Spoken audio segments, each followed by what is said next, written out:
hati tersiksa. Jangan karena kambing masuk ke rumah, awas kau kambing, nanti ku balas sakit hatiku, ku sembelih kau pakai parang tumpul. Oh tak boleh, mentang-mentang kukunya panjang, ditusuknya leher ayam pakai kuku, haram dimakan. Kata Nabi, iza qaltaltum fa ahsinul qitlah, kalau membunuh dengan baik, membunuh lalat, mengganggu tidur siang, pukul sekali pukul mati. Jangan karena marah ditangkap lalat, hari Senin cabut sayapnya satu, hari Selasa satu pula lagi, setelah itu dilepaskan, kasih tahu sama kawan-kawan kau yang lain, jangan datang lagi sini ya. Tak boleh menyiksa binatang. Irhamu man fil ardi yarhamkum man fis sama. Sayangi makhluk Allah yang ada di bumi, maka Allah akan menyayangi kamu. Malaikat-malaikat di langit akan mendoakan kamu. Tidak boleh ada rasa benci. Benci hanya kepada setan, benci hanya kepada iblis. Kepada binatang pun kita ada kasih sayang. Ada zaman Nabi dulu diambilnya pisau, diasahnya di depan mata kambing, di depan biji mata kambing itu diasahnya pisau. Marah Nabi, apa kata Nabi? Aturidu antum mau ta'atir, apakah kau mau menyiksa binatang ini berkali-kali? Jangan asah mata pisau di depan mata kambing, ketakutan kambing. Itulah makanya mata kambing itu ditutup pakai telinganya panjang, ditutup. Bismillahirrahmanirrahim, Allahu Akbar. Seelok-eloknya sekali tarik, putus, putus. Sesama itu teori aja tuh, jangan-jangan dia tak pernah motong, makanya nonton di YouTube. Kita tengok ya, pernah tak Abdul Somad itu motong bersama Juleha? Tulis di YouTube, www.youtube.com. Tulis di situ, puas sembelih, puas sembelih, enter. Habis pula pakai. Puas sembelih, sekali tarik puas sembelih kurban didampingi bersama Juleha. 150.000 yang sudah menonton, ditonton 2 tahun yang lalu. Sejak itu saya tak pernah motong lagi. Saya ini orangnya hati saya lembut, tak sampai hati saya nengok kambing itu mati. Kenapa usah potong itu sapi kemarin? Itu untuk endorse saja.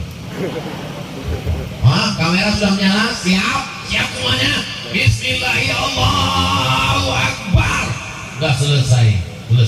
Saya nih orangnya tak berani memotong. Itulah wal awal wal akhir, yang pertama dan terakhir. Sejak itu tak ada motong lagi. Tapi kalau kambing sudah dipotong, tak pula sampai hati kita tak menyelesaikannya. Nah, sembelih dengan baik. Tidak boleh binatang mati disetrum pakai listrik, mati. Tak boleh. Tak boleh binatang mati disemprot pakai air, diambil keran air, disumbatkan ke mulut kambing sapi, tak mati. Sekarang ada namanya daging gerobogan. Kenapa? Karena mereka mau menipu masyarakat, darahnya tak keluar, dagingnya jadi berat karena bercampur dengan darah dan air, akhirnya dipotong, darahnya kena bakteri. Kalau disembelih bersama Juleha, darahnya keluar, di dalam darah itulah bakteri-bakteri. Ada namanya medco. Apa namanya? Med sakit, ko sapi. Medco sakit sapi gilo. Penyakit dari Eropa, sapi gila. Ternyata penyakit sapi gila ini gara-gara sapinya tidak disembelih, sapinya disetrum, sapinya disumbat air, mati. Dagingnya tak dicuci. Umat Islam dagingnya dicuci, darahnya bersih, dikasih limau jeruk nipis, dicuci bersih, dibakar, masak matang baru dimakan. Ini sapi tak dipotong, darahnya menggumpal-gumpal, dagingnya tak dicuci, bakterinya ada, diletakkan di atas api, bolak-balik kasih roti makan, barbecue. Bakteri, penyakit. Insya Allah ikuti ajaran Islam, maka kita akan sehat walafiat. Apa boleh buat? Yang lalu-lalu pernah makan ayam mati. Semua orang makan ayam mati. Suatu hari orang menelpon saya, Assalamualaikum Ustaz Somad. Waalaikumsalam.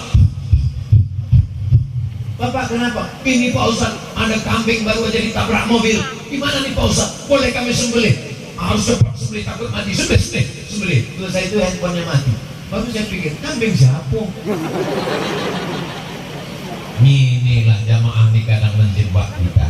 Rupanya dia lewat di jalan, datang truk menabrak kambing. Kambingnya mau mati, cepat disembelih. Udah selamat, udah dimasak, baru tahu kambingnya tak punya siapa.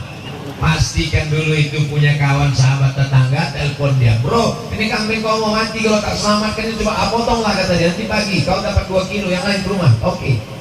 Saudara yang dimuliakan Allah SWT, atas dosa-dosa kita yang lalu, tak ada yang bisa mengampunkan dosa kita kecuali banyak beristighfar. Astaghfirullah Rabbal baraya, astaghfirullah minal khataya, Rabbi zidni ilman nafi'an wa wafiqni amalan salihan.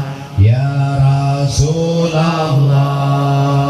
salamun alaik, ya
itu namanya sholawat sayyidina.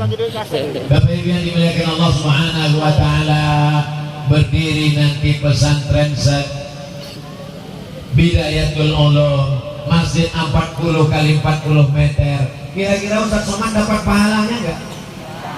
Nampaknya warga Tunas Mudo tak setuju saya dapat pahala. Inilah yang diharapkan Ustaz Abdul Somad. Untuk apa lagi datang jauh-jauh ceramah dari Pekanbaru, semalam pergi pula ke Kerinci, dari Kerinci ke Merangin, habis itu tak kemana-mana di bawah Ustaz Ican, sampai hari ini ke Tunas Mudo yang isinya tua-tua. Yang tua ada, yang muda ada, yang bapak ada, yang ibu ada, bapak Babinsa ada, bapak Babin Kamtipmas ada, TNI Polri ada, anak-anak adik-adik BKPRMI ada, semua yang hadir tak dapat disebutkan satu persatu. Maka kita bersama di Tunas Mudo, bersama pula nanti di surga Jannatul Firdaus. Masalah kloternya siapa berangkat duluan itu memang rahasia Allah. Kalau Ustaz Abdul Somad pergi duluan, mau Bapak Ibu mendoakan Ustaz Somad? Tak usah banyak-banyak. Ustaz Somad hanya minta bacakan Al-Fatihah untuk almarhum Ustaz Abdul Somad. Al-Fatihah. Jangan bacakan sekarang. Membacakan Al-Fatihah untuk orang hidup boleh. Kalau bacakan Al-Fatihah untuk orang mati, pahalanya mengalir. Kalau bacakan Al-Fatihah untuk orang hidup, itu artinya bertawasul kepada Allah, berdoa dengan kemuliaan surat Al-Fatihah. Makanya Ibu, ya Allah, bibarokati surat Al-Fatihah, buat anakku kuat di pesantren, buat anakku mau terbuka pintu hatinya masuk pesantren, bukakan pintu hati suamiku supaya dia istiqomah iman Islam mau sholat, tutupkan hatinya jangan sampai begini sekali lagi. Mana tahu ibu ketakutan jadi larikan pelakor. Maka bacakan Al-Fatihah. Begitu juga Ustaz Somad tak minta doa banyak-banyak, Bu. Ustaz Somad tak minta doa banyak-banyak, Pak. Ustaz Somad cuma minta satu doa. Doakan Abdul Somad mati husnul, supaya mudah matinya. Jangan sampai membuka atap tak mati-mati, dipukul pakai daun kelor tak mati-mati. Akhirnya jam 2 malam bininya bingung, diambilnya batang kelor, pum, mati. Dibisikkan la ilaha illallah, menggeleng la ilaha illallah, tak mau la ilaha illallah, orang bilang la ilaha, tak mau. Untunglah ada kawan akrabnya ingat, diambilnya handphone, dibukakannya, ditunjuknya, iki mas, iya. Penasaran yang lain, gambar apa yang kau tunjukkan tadi? Aku orang di Lokopoy, kau orang ketok apa? Bala 6. Apa yang selalu kau pikirkan? Apa yang selalu kau tengok? Apa yang selalu kau dengar? Apa yang selalu kau renungkan? Itulah yang akan datang waktu sakaratul. Orang yang selalu bersolawat akan datang solawat. Orang yang selalu bertasbih subhanallah walhamdulillah wala ilaha illallah wallahu akbar wala haula wala quwwata illa billah bil aliyyil azim. Itulah yang akan terngiang-ngiang pas mau mati nanti. Maka mudah mengucapkan la ilaha. Tapi ada pula orang mau mati yang terngiang di telinganya waktu di ruang ICU di rumah sakit, bukan tahlil, bukan tasbih, bukan tahmid, bukan takbir, bukan istighfar, bukan salawat. Apa yang terngiang di telinganya? Datang keluar dari telinga kanan.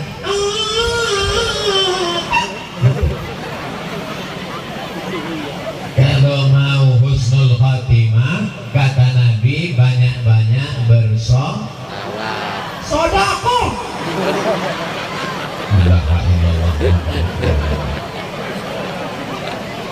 Jamaah yang dimuliakan Allah Subhanahu wa taala, orang tunas muda ini doanya makbul. Minta jauh dari panas, mendung datang. Mendung tak berarti hujan, padahal sudah menetes, tak turun.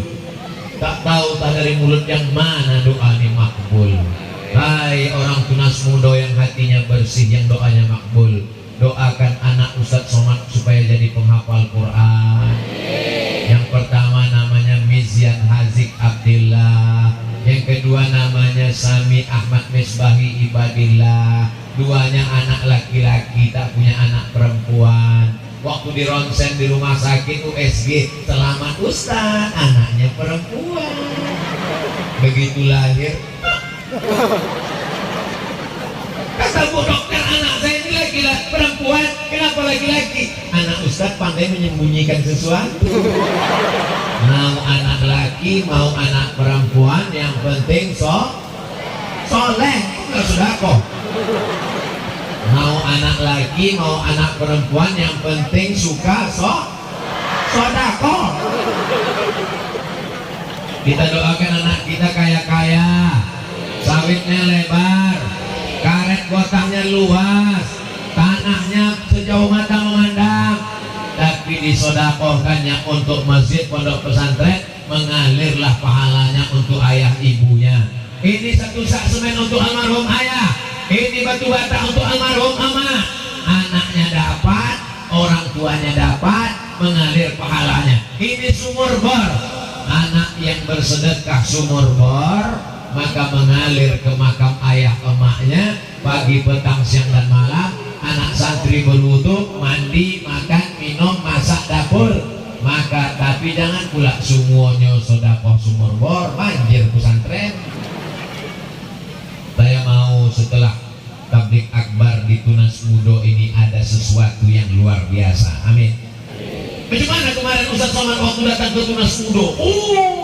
Banyak pokok karet ditebang. Bukan itu. Bagaimana kemarin Ustaz Somad waktu tablik akbar ke Tunas Mudo? Masya Allah, 3 orang masuk paret. Bukan itu. Saya mau setelah Ustaz Somad datang ke Tunas Mudo, mengalirlah duit-duit infak wakaf sedekah. Akhirnya berdirilah masjid 40 kali 40. Akhirnya bisa sholat berjamaah. Semua yang hadir ini mendapatkan keluarga sakinah mawaddah warahmah. Anaknya soleh dan solehah, menjadi penghafal Quran mujahid fisabilillah. Yang belum jumpa jodoh dapat jodoh soleh baik-baik. Yang belum punya anak dikasih anak yang elok cantik rupawan. Ala hazihin niyah, untuk niat yang baik-baik ini. Al-Fatihah. A'udzubillahi minasyaitonirrajim. Bismillahirrahmanirrahim. Alhamdulillahi rabbil alamin. Ar-Rahmanirrahim. Maliki yaumiddin. Iyyaka na'budu wa iyyaka nasta'in. Ihdinas shiratal mustaqim. Shiratal ladzina an'amta 'alaihim ghairil maghdubi 'alaihim waladdallin. Amin. Allahumma inna natawassalu ilaika bihaqqi suratil Fatihah. Kami meminta kepada Engkau barakat surat Al-Fatihah. La tada' lana dzamban illa ghafarta. Ulang kami dari mana?